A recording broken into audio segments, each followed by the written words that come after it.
welcome to Block TV. It's time for Crypto Crunch, and today, joined from Helsinki by finance magnates Rachel McIntosh.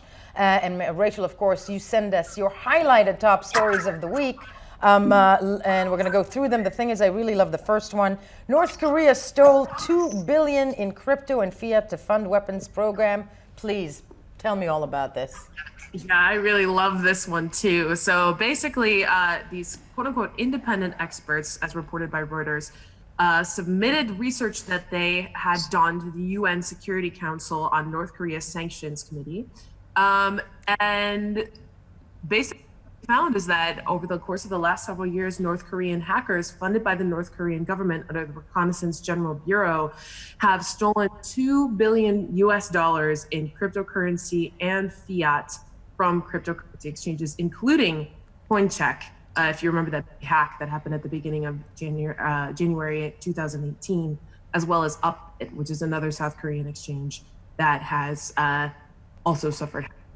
That is insane in terms of the amount of money. What was the nature? You stress in the article the sophisticated nature of the attacks. How was it done? Right. So there's a lot of different forces at play here. When we say sophisticated nature of the attacks, basically that means that the hackers have employed a lot of different methods of both extracting the coins from the exchanges as well as using other web-based services to launder these coins so that their trails are sort of cut in the middle. And that's why, while we've had, suspicions for a long time, all these governments all over the world have suspected that North Korean hackers are using cryptocurrency to fund military operations, but there hasn't really been confirmation until now that this is actually happening. But important to note, it's crypto and fiat. Because I'm wondering with you at the end of the day, there's always these reports about how crypto is being used for illicit and illegal and terrorism and whatnot. But at the end of the day, they also used fiat money, not just cryptos. Just bad people will do bad things. Yeah. Yeah, bad people do bad things, and as long as there's an opportunity to extract funds and to launder them so that it looks like maybe everything is sort of okay, that could be crypto, that could be fiat. As long as there's a way to do it, then people who need money desperately, for their government operations or will find a way to do it, and they have, to the tune of $2 billion. Entirely so. Entirely so. Moving along on finance magnates again, global data regulators jointly raised concerns over Libra. And I love that, Rachel, needless to say that you and I will always have a Libra moment up until this coin is launched, if it's launched. What are the latest concerns? Right, exactly. So we know that was it last week or maybe 2 weeks ago that Facebook came right out and said this might not happen at all. Right. We've had, of course, the G7 task force, all these regulators all over the world saying that Libra is a bad idea. So the latest is a statement by the UK Information Commissioner's Office, and which was also signed by representatives from more than 6 other countries, stating that while Facebook and Calibra have made broad statements about privacy, they have failed to specifically address the information handling practices that will be in place to secure and protect personal information. And I think that what that points out, and really point blank, is that while we've had David Marcus in front of Congress in the US, in front of the Senate, we've had the white paper, we've had all these people shouting all these different things, there still isn't a direct plan of action that potential users can look at and say, okay, this is how my data is going to be handled. Everything is sort of delivered in these vague statements. Oh, it's decentralized, it's a separate organization, Facebook will have nothing to do with it. But what does that really mean? We still don't know. No, entirely, and I think that's a beautiful summary of what happened in those 2 hearings on the Hill for David Marcus, in terms of every answer that was, beautifully negotiated, but didn't really give much content in that respect. And it's interesting that Libra, as you said, do you see Libra being launched? Just as somebody in reports in the sphere, because right. Yeah. I've thought about this a lot. So I think that Facebook is going, even though Facebook has said this might not happen, Facebook is trying everything that they can to make this happen, and that's why we've seen the recent hiring of Zook, the lobbyist in the United States. Exactly, the former Senate committee, Finance Senate committee lobbyists, and that's an amazingly what we call a Washington D.C. move.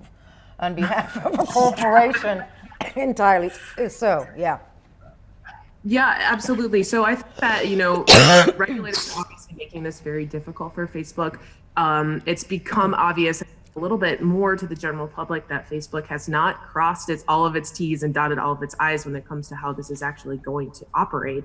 And, they've also admitted that. They said, we want to launch this early so that there's time to comply with regulations. But we also don't see the effort from Facebook to contact all of these regulators, to begin with, including the regulator in Switzerland, where the no, that was one of the golden moments where the regulator in Switzerland essentially said, "I don't know what they're talking about." Do you see a scenario? Because at the end of the day, we can only wonder what's going on in DC. Is this, I don't think this is just a show for us. Do you see a scenario where regulators can actually put the kibosh, can stop Libra from moving on?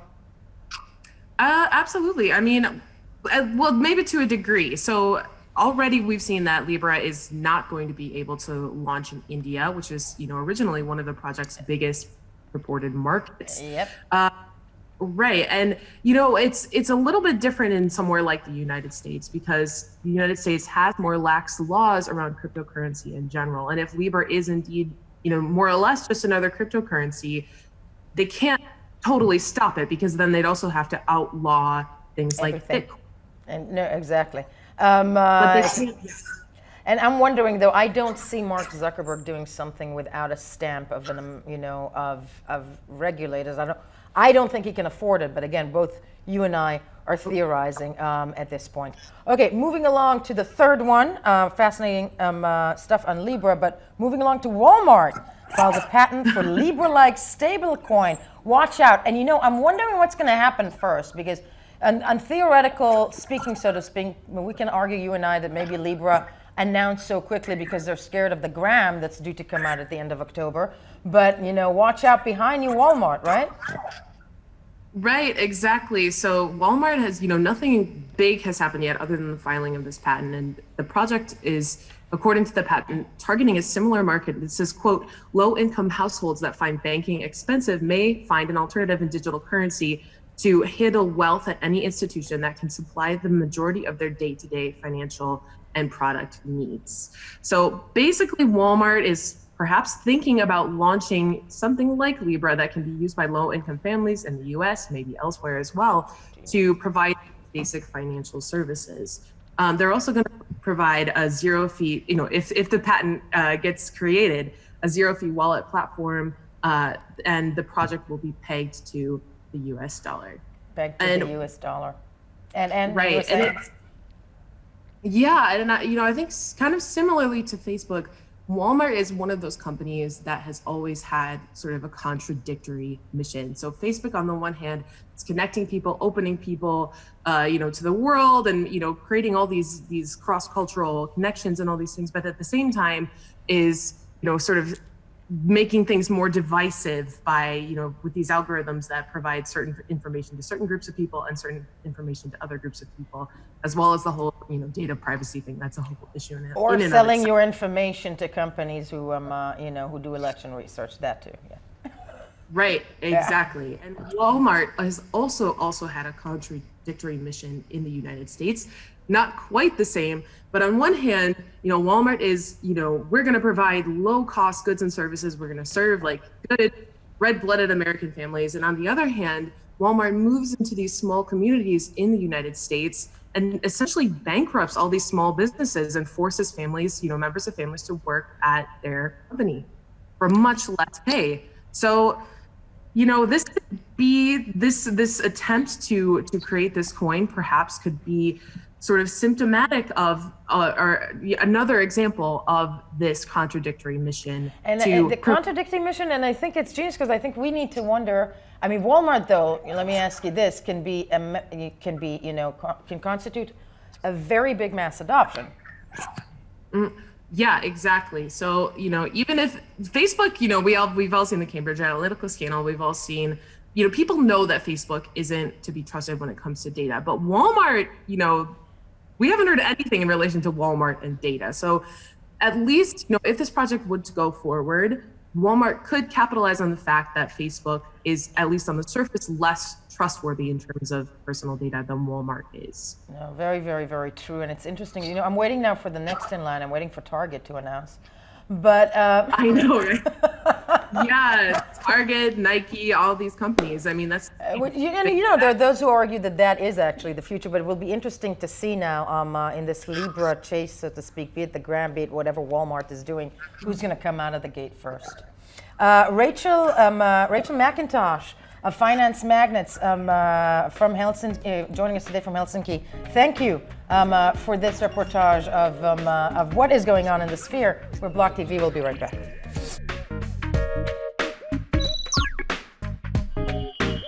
For more news and updates, follow us on Twitter.